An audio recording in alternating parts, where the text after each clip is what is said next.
वक्त नहीं रुकता, लेकिन कहीं ना कहीं हम रुक जाते हैं। सुर्ख ईंटों से बने किसी आंगन में, कहीं बावर्ची खाने में चूल्हे के पास धरी पीढ़ी पर, या किसी छत पर लेटे तारे गिनते हुए, हमें पता ही नहीं चलता कि कब लम्हे हमें कैद कर लेते हैं। कोई चाय की प्याली ऐसी होती है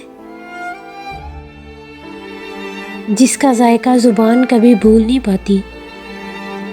कोई सरगोशी, कोई मुस्कुराहट, कोई महक, कोई कहका, कोई आंसू, कोई सन्नाटा,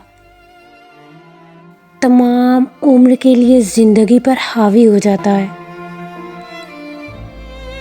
पुरानी यादों पर नई यादें सजाना दर हकीकत एक मुश्किल अमर है।